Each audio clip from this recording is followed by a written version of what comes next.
So I want to talk about part two of South Park: The Pandemic Special, and I just want to jump into the themes because a lot of people really know the story. So, South Park has done a really great job with its satires. The past 10 years. I think there was a point where they're into a lot of crude comedy, but now they're more into telling some very powerful allegorical and thematic stories.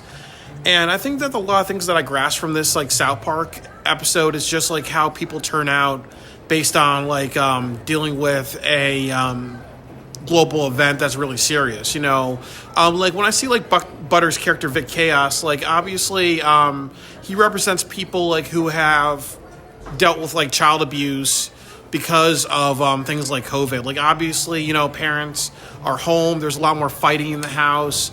Sometimes parents want nothing to do with their kids. So they said, either go to your room or you're grounded or you're extended punishments. Because I know, some people who are child abused that way, where their parents wouldn't let them leave their room. And they're always on, permanent punishment type of thing because their parents don't want anything to do with them. And then you see, how Butters develops to have mental health issues. And even though, his mental health issues also comes from Cartman, but also his parents. But obviously, you see how the pandemic kind of really escalated his mental health issues because his parents chose to ground him for over 15, 20 years. And then also, again, what happens when a kid is left alone in their room and they have access to the internet? They're going to teach themselves, and they can teach themselves good information or bad information. And unfortunately, Butters taught himself to be a psychopath, manipulating people into giving their money to buy NFTs and other digital media and whatever that has no relevance. I also how Stan and Kyle have a relationship with their Alexa, because Alexa could be the new artificial intelligence, and because they both have weaknesses in themselves that don't allow them to approach women. Obviously, both Kyle and Stan have a lack of accountability issues and a lack of self-awareness. Obviously, the Alexa is a girl that can that will always be with them, even though she kind of reacts to both their social ineptitudes.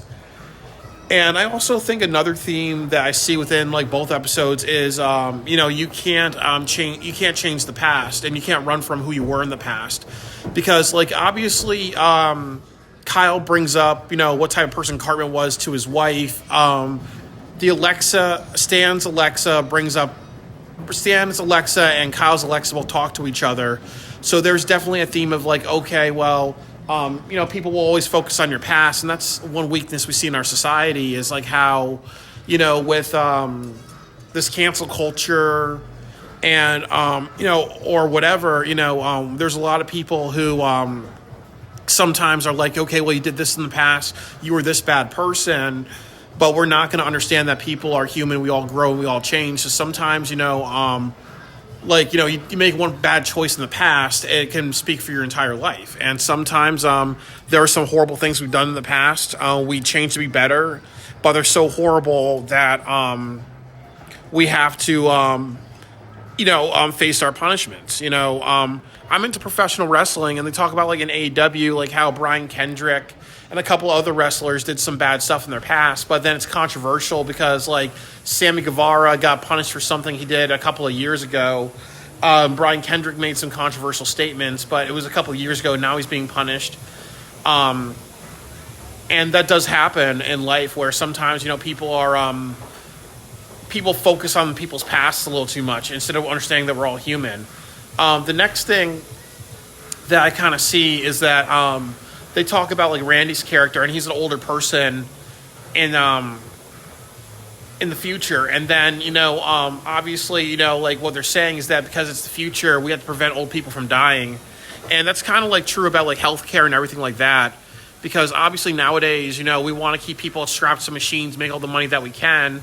And there's such this, encouragement of living forever as long as you can, when you're just going to be strapped to a machine, or you live in a nursing home and then you lose your free will because they can't tell you what to do. They don't really listen to the problems that you have. They're just, you're there, and you have to follow a certain system. So the whole idea of just older people, like the concept of them living forever, not listening to what they have to say, and some really serious issues that they have, is definitely a point that they make.